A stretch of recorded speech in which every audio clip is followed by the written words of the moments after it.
Joining us now to discuss this historic visit is political science professor Aurel from the University of Toronto.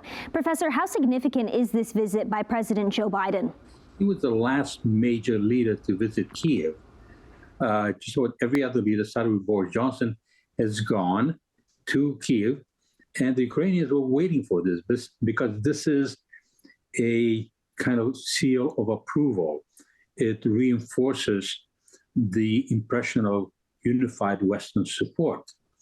And that the President of the United States went to Kiev, that he had a face-to-face meeting, sends a message, not just verbally, but visually, that the United States is there for the duration of this conflict.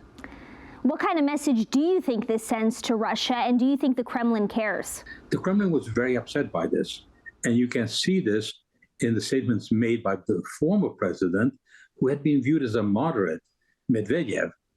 And these statements were extraordinarily harsh, that this doesn't matter, that in fact this is an affront to Russia, that this is a provocation to Russia.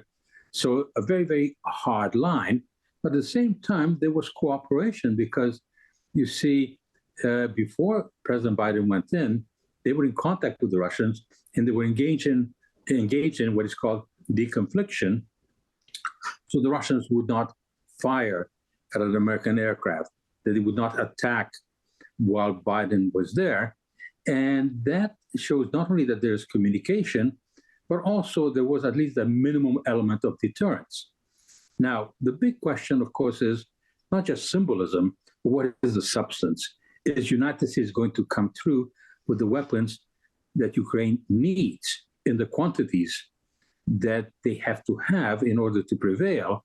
And unfortunately, that question has not been answered, because whereas the United States has provided enough to sustain Ukraine, it has not given Ukraine what it needs to prevail, so far at least.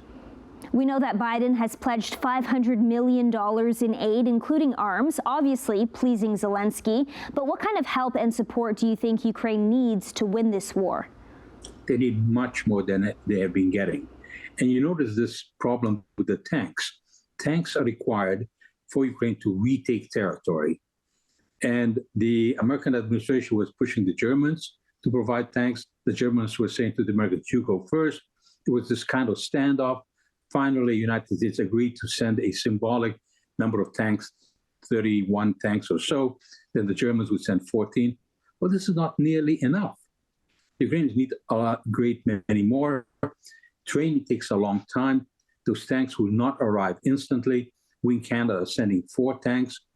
The Ukrainians need several hundred of these tanks. They need longer range artillery, more effective countermeasures, more in terms of anti-aircraft, anti-missile defenses.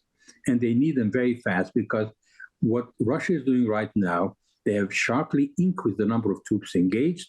Vladimir Putin is throwing everything that Russia has at Ukraine, and that major offensive seems to be creeping, in a sense, forward. And Russia does not care about Ukrainian lives, that is very clear. But Vladimir Putin does not seem to be very concerned about Russian lives themselves. The war is almost at the 1-year mark. What do you foresee happening within the next few months? Vladimir Putin is basically gambling.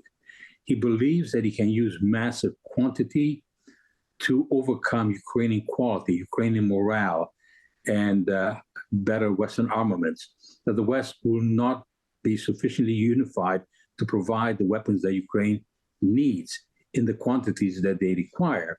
And so in a way, what Vladimir Putin is hoping is that even though he is incurring massive losses in terms of his own soldiers, that it would throw so many bodies, so to speak, at Ukraine, that Ukraine will run out of bullets before he runs out of Russian bodies.